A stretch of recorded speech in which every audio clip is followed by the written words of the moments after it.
கர்நாடகா மாநிலம் ஹோஸ்கோட் பகுதியில் இருக்க களத்தூர்ன்ற கிராமத்துல சுப்பிரமணியன் வெங்கடலட்சுமி அம்மா தம்பதிகள் வாழ்ந்துட்டும் வராங்க. இவங்களோட பொண்ணு 24 வயசான பிரதிபாவுக்கு ஒரு சில நாட்களுக்கு முன்னாடி குழந்தை பிறந்ததுனால அவங்களோட அம்மா வீட்டுல தான் தங்கியிருந்திருக்காங்க. சரியா நவம்பர் 6, 2023 அன்னைக்கு காலையில 11:30 மணி அளவுல பிரதிபாவை பாக்குறதுக்காக அவங்களோட கணவர் கிஷோர் அவங்களோட வீட்டுக்கும் வந்திருக்காரு. கிஷோர் வீட்டுக்குள்ள வரும்போது லக்ஷ்மிக்கு மேல் மாடியில ஏதோ வேலை இருந்ததுனால அவங்க மாடிக்கும் போயிருக்காங்க. மேல போயிட்டு கொஞ்ச நேரம் கழிச்சு கீழே வந்த லக்ஷ்மி வீட்டுக்குள்ள போறதுக்காக கதவையும் திறக்கிறாங்க. ஆனா கதவு உள்பக்கமா தாழ்பால் போடப்பட்டிருந்திருக்கு. லக்ஷ்மியும் பிரதிபான்னு கத்துறாங்க. பிரதிபா கிட்ட இருந்து எந்த ஒரு பதிலும் இல்ல. சரி, பிரதிபா தான் குரல் கொடுக்கல, மாப்பிள்ள கிஷோரியாவது கூப்பிடலான்னு அவர் பேரை சொல்லி கத்திருக்காங்க. கிஷோரும் வந்து கதவை திறக்கல. லக்ஷ்மி விடாம 15 நிமிஷமா கதவை திறங்கன்னு கத்துனதுக்கு அப்புறம் கிஷோர் கதவை திறந்து கொண்டு விட்டே அவள்னான்னு கத்திக்கிட்டே வெளியே ஓடி போயிருக்கான். கொண்டு விட்டே அவள்னானா நான் அவளை கொன்னுட்டேன்னு அர்த்தம். இப்படி கத்திட்டு தான் கிஷோர் வீட்டை விட்டு வெளியே ஓடி இருக்கான். அவன் சொன்னதை கேட்டு லக்ஷ்மி பதட்டமா வீட்டுக்குள்ளேயும் ஓடுறாங்க. போய் பார்த்த அவங்க பயங்கரமா கத்தி கதறி இருக்காங்க. ஏன்னா கிஷோர் பிரதிபாவை கழுத்தை நெரிச்சு கொடூரமா கொலை பண்ணிருக்கான். அதுவும் குழந்தை பிறந்து வெறும் 11 நாள் ஆன ஒரு தாயை கொடூரமா கொலை பண்ணிருக்கான். ஒரு பச்சை குழந்தைக்கு அப்பாவே அம்மா இல்லாம ஆக்கிருக்கான். லக்ஷ்மியோட அலறல் சத்தத்தை கேட்டு அந்த ஊர் மக்கள் எல்லாரும் பிரதிபாவோட வீட்டுக்கு பதட்டமா ஓடி வராங்க. அதோட ஹோஸ்கோட் போலீஸுக்கும் தகவல் கொடுக்கறாங்க. சம்பவ இடத்துக்கு வந்த போலீஸ் பிரதிபாவோட உடலை மீட்டு மருத்துவமனைக்கு அனுப்பிட்டு பிரதிபாவோட அப்பா சுப்பிரமணியன் கிட்ட நடந்த விஷயத்தையும் கேட்டிருக்காங்க. அவர் எல்லா விவரங்களையும் போலீஸ் கிட்ட சொல்றாரு. சுப்பிரமணியன் பெட்கலசூர் கிராம பஞ்சாயத்து செயலாளரா இருக்காரு. அவரோட மனைவி லக்ஷ்மி ஒரு ஹவுஸ் வைஃப். இவங்களோட பொண்ணு பிரதிபா வயசு 24. பிரதிபா இன்ஜினியரிங் படிச்சிருக்காங்க. அவங்க படிச்சு முடிச்சதும் சுப்பிரமணியன் அவங்களுக்கு திருமணம் செஞ்சு வைக்கணும்னு முடிவு செய்யறாரு. அதுக்காக மாப்பிளையும் பார்த்துட்டு இருந்திருக்காரு. அப்போதான் கோலார் மாவட்டம் வீரபுரம் பகுதியை சேர்ந்த கிஷோரை பத்தி அவருக்கு தெரிய வருது. கிஷோரோட வயசு 32. சாமராஜ நகர் பகுதியில இருக்க போலீஸ் ஸ்டேஷன்ல கான்ஸ்டபிளா வேலை பார்க்கறாரு. கவர்மெண்ட் வேலை. சுப்பிரமணியன் விசாரிச்ச வரைக்கும் கிஷோரை பத்தி எல்லாரும் நல்ல விதமா சொன்னதுனால கிஷோருக்கே நம்ம பொண்ணை கல்யாணம் பண்ணி கொடுத்தா நல்லா இருப்பாருன்னு நினைச்சு 2 குடும்பமும் ஒன்னா சேர்ந்து சந்தோஷமா கிஷோருக்கும் பிரதிபாக்கும் நவம்பர் 13, 2022 அன்னைக்கு திருமணமும் செஞ்சு வச்சிருக்காங்க. திருமணம் ஆனதுக்கு அப்புறம் தான் கிஷோரோட இன்னொரு முகம் பிரதிபாவுக்கும் தெரிய வருது. கணவன் மனைவிக்குள்ள வரவே கூடாத ஒரு விஷயம் சந்தேகம். அது கிஷோருக்குள்ள வர தொடங்கிடுச்சு. அதனால அவங்க 2 பேரோட வாழ்க்கையும் நரகமா மாறி போயிடுச்சு. திருமணம் ஆனதுக்கு அப்புறம் கணவன் கிட்ட எந்த விஷயத்தையும் மறைக்க கூடாதுன்னு நினைச்ச பிரதிபா அவ படிக்கும் போது எவ்வளவு ஜாலியா இருந்தா. அவளோட பெண் நண்பர்கள் ஆண் நண்பர்களை பத்தி எல்லாம் ரொம்ப வெளிப்படையா சொல்லியிருக்கா. அது மட்டும் இல்லாம பிரதிபா கல்யாணம் ஆனதுக்கு அப்புறமும் அவளோட ஃப்ரெண்ட்ஸ் கூட போன்ல பேசிட்டு இருந்திருக்கா. பெண் நண்பர்கள் ஆண் நண்பர்கள் 2 பேர் கூட பேசிட்டு இருந்ததா சொல்லப்படுது. அடிக்கடி பிரதிபா போன்ல பேசிட்டு இருக்கிறத பார்த்த கிஷோருக்கு அவ மேல கொஞ்சம் கொஞ்சமா சந்தேகம் வரவும் ஆரம்பிக்குது. பிரதிபாவோட போனை பிடுங்கி அவ யார் கூட பேசுறா, யார் கூட எல்லாம் சேட்டிங் பண்றான்னு கண்காணிச்சுட்டே இருந்திருக்காரு. இதனாலேயே 2 பேருக்குள்ளவும் அடிக்கடி சண்டைகள் வரவும் ஆரம்பிக்குது. அப்போதான் பிரதிபா கர்ப்பமும் ஆகிறா. அவ கர்ப்பமா இருக்கும் போதும் பிரச்சனையில தான் அவளோட வாழ்க்கை நகர்ந்திருக்கு. சரியா இந்த சம்பவம் நடக்கிறதுக்கு 1 மாசத்துக்கு முன்னாடி தான் பிரதிபாவை பிரசவத்துக்காக சுப்பிரமணியனும் வெங்கடலட்சுமி அம்மாவும் அவங்களோட வீட்டுக்கு பொண்ணை கூட்டிட்டு வந்திருக்காங்க.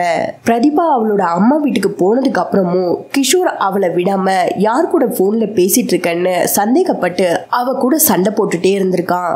இந்த பிரச்சனைகள் எல்லாம் ஒரு பக்கம் போயிட்டு இருக்கும் போதே பிரதிபாக்கு டெலிவரி டேட்டும் வருது. அழகான ஒரு ஆண் குழந்தையும் பெத்தெடுக்கிறா. குழந்தை பிறந்ததுக்கு அப்புறம் பிரதிபாவோட பேரண்ட்ஸ் ஆசையா கிஷோருக்கு தகவல் சொல்றாங்க. ஆனா கிஷோர் அந்த குழந்தைய பார்க்க வரல. ஒரு குழந்தை பிறந்தா அந்த அப்பாவுக்கு எவ்வளவு சந்தோஷமா இருக்கும். எவ்வளவு தூரத்துல அந்த அப்பா இருந்தாலும் குழந்தை பிறந்திருக்குன்னு தகவல் தெரிஞ்சதும் ஒரு அப்பா எவ்வளவு சந்தோஷத்தோட ஓடி வருவாங்க. அது எதுவுமே இந்த கிஷோர் கிட்ட இல்ல. அதுக்கு முக்கிய காரணம் பிரதிபா மேல இருந்த கோவம். ஒரு சில நாட்கள்லயே பிரதிபா ஹாஸ்பிட்டல்ல இருந்து டிஸ்சார்ஜ் ஆகி வீட்டுக்கும் வராங்க. அப்பவும் கிஷோர் வரல. அப்பப்போ பிரதிபாவுக்கு கால் செஞ்சு மட்டும் குழந்தைய பத்தி விசாரிச்சுட்டு இருந்திருக்கான். இந்த சமயத்துலதான் ஒரு நாள் எப்பவும் போல கிஷோர் பிரதிபாவுக்கு கால் பண்ணிருக்கான். அப்போ அவளோட போன் பிஸியா இருந்திருக்கு. திரும்ப திரும்ப அவளுக்கு கால் பண்ணிருக்கான். அப்பவும் அவளோட போன் பிஸியா இருந்திருக்கு. கொஞ்ச நேரம் கழிச்சு திரும்பவும் கிஷோர் பிரதிபாவுக்கு கால் பண்ணிருக்கான். அப்போ அவனோட போனை எடுத்த பிரதிபா கிட்ட யார் கூட இவ்வளவு நேரம் பேசிட்டு இருந்தேன்னு கேட்டு அவ கூட சண்டை போட்டிருக்கான். என்னதான் இவங்களுக்கு குழந்தை பிறந்திருந்தாலும் இவங்களோட பிரச்சனைகள் மட்டும் தீரவே இல்லை. திரும்பவும் நவம்பர் 5, 2023 அன்னைக்கு ராத்திரி கிஷோர் பிரதிபாவுக்கு கால் பண்ணிருக்கான். அப்பவும் ஒரு சில விஷயங்களை பத்தி கேட்டு அவ கூட சண்டை போட்டிருக்கான். அவன் கேக்குற கேள்விகளை தாங்க முடியாம பிரதிபா அழுதுருக்கா. ஒரு அம்மாவுக்கு தான் அவங்க பொண்ணோட கஷ்டம் புரியும்னு சொல்ற மாதிரி பிரதிபா கிஷோர் கூட போன்ல பேசிட்டு இருக்கும் போது லக்ஷ்மி அந்த போனை பிடுங்கி கட் பண்ணிருக்காங்க. போன் கட் பண்ணதுக்கு அப்புறம் பிரதிபா கிட்ட அவன் இனிமேல் போன் பண்ணா எடுக்காத, நீ பச்சை உடம்புக்காரி, குழந்தை பிறந்து 11 நாள் தான் ஆகுது, நீ அழுதா உனக்கு உடம்பு சரியில்லாம போயிடும், உன்னால குழந்தைக்கும் பாதிப்பாகும்னு அட்வைஸ் பண்ணிட்டு போனை சைலண்ட்ல போட சொல்லிருக்காங்க. பிரதிபாவும் போனை சைலண்ட்ல போட்டுட்டு தூங்க போயிட்டாங்க. அன்னைக்கு ராத்திரி தான் பிரதிபா நிம்மதியா கூட இல்ல, ஒருவித வேதனையோட தூங்கிருப்பாங்க. ஆனா அந்த பக்கம் கிஷோர் பைத்தியம் பிடிச்ச மாதிரி விடாம 150 முறை பிரதிபாவுக்கு கால் பண்ணிருக்கான். போன் சைலண்ட்ல இருந்ததுனால கிஷோர் இத்தனை முறை போன் பண்ணது பிரதிபாவுக்கு தெரியல. அடுத்த நாள் காலையில பிரதிபா தூங்கி எழுந்து அவங்க போனையும் பாக்குறாங்க. அப்போ கிஷோர் கிட்ட இருந்து 150 முறை கால் வந்திருக்கிறத பார்த்து பயந்து போய் அவங்க அம்மா கிட்ட அவர் 150 முறை போன் பண்ணிருக்காரு, எனக்கு ரொம்ப பயமா இருக்குன்னு அழுதுருக்காங்க. லக்ஷ்மி பிரதிபா கிட்ட நானும் அப்பாவும் இருக்கும், நீ எதுக்கும் பயப்படாதன்னு அவங்கள சமாதானப்படுத்திருக்காங்க. கிஷோர் 150 முறை கால் பண்ணியும் போனை எடுக்காததுனால அவனுக்குள்ள ஒரு வெறி வந்திருக்கு. அன்னைக்கு காலையிலேயே, அதாவது நவம்பர் 6, 2023 அன்னைக்கு காலையில சாம்ராஜ் நகர்ல இருந்து ஹோஸ்கோட்க்கு, அதுவும் 230 கிலோமீட்டர் டிராவல் பண்ணி காலையில 11:30க்கு பிரதிபாவோட அம்மா வீட்டுக்கும் வந்திருக்கான். அவன் வீட்டுக்குள்ள வந்ததும் பொண்ணும் மருமகனும் பேசி சமாதானம் ஆகட்டும்னு லக்ஷ்மி மாடிக்கு போயிருக்காங்க. அந்த வீட்டுக்குள்ள கிஷோர் கூட பிரதிபாவும் 11 நாள் ஆன குழந்தை மட்டும்தான் இருந்திருக்காங்க. வீட்டுக்குள்ள போன கிஷோர் கதவை உள்பக்கமா தாழ்பால் போட்டுட்டு அவன் வாங்கிட்டு வந்த விஷத்தை அவனே குடிச்சிட்டு பிரதிபா கிட்ட ஏன் நான் இத்தனை முறை கால் பண்ணும்போது போனை எடுக்கலன்னு கேட்டு பிரதிபா கூட சண்டை போட்டிருக்கான்.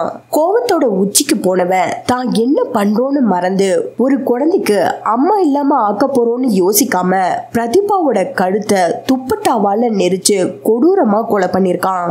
அதுக்கப்புறம் தான் நான் முன்னாடியே சொன்ன மாதிரி லக்ஷ்மி கீழையும் வருவாங்க. கிஷோர் கதவை திறந்துகிட்டு கொண்டு விட்டு அவள் நானு கத்திக்கிட்டே அந்த வீட்டை விட்டு வெளியவும் ஓடுவான். பிரதிபா வீட்ல இருந்து தப்பிச்சு போன கிஷோர் நேரா கோலார்ல இருக்க ஆர்எல் ஜலப்டா ஹாஸ்பிட்டலுக்கு போயிட்டு அட்மிட் ஆகுறான். அதுக்குள்ள போலீஸுக்கு தகவல் கிடைச்சு அவனை கஸ்டடியிலயும் எடுத்துட்டு வராங்க. அவன் ரொம்ப கிரிட்டிக்கலான ஸ்டேஜ்ல இருந்ததுனால வேற ஒரு மருத்துவமனைக்கும் அனுப்பியிருக்காங்க. அந்த ஹாஸ்பிட்டல்ல அவனுக்கு ட்ரீட்மெண்ட் எல்லாம் கொடுத்து அவன் உயிரையும் காப்பாத்திருக்காங்க. ட்ரீட்மெண்ட் எல்லாம் முடிஞ்சதுக்கு அப்புறம் போலீஸ் கிஷோர் கிட்ட ஏன் உன் மனைவி பிரதிபாவை கொலை பண்ணன்னு கேட்டதுக்கு 150 முறை நான் போன் பண்ணியும் அட்டன் பண்ணாததுனாலதான் நான் அவளை கொலை பண்ணேன்னு சொல்லியிருக்கான். அவன் சொன்னதை கேட்டு போலீஸ் அதிகாரிகளே அதிர்ச்சி ஆகியிருக்காங்க. ஒரு ஆபத்துல இருக்கிறவங்களோட உயிரை காப்பாற்ற வேண்டிய போலீஸே ஒரு கொலையை செஞ்சது, அதுவும் அவனோட மனைவியே கொலை பண்ண சம்பவம் கர்நாடகா மாநிலத்துல ரொம்ப பரபரப்பை ஏற்படுத்தி இருக்கு. நீங்க இந்த கேஸை பத்தி என்ன நினைக்கிறீங்கன்னு மறக்காம கமெண்ட் பண்ணுங்க. மறுபடியும் வேற ஒரு கேஸ்ல உங்களை சந்திக்கிறேன். தேங்க்ஸ் ஃபார் வாட்சிங் ஃப்ரெண்ட்ஸ்.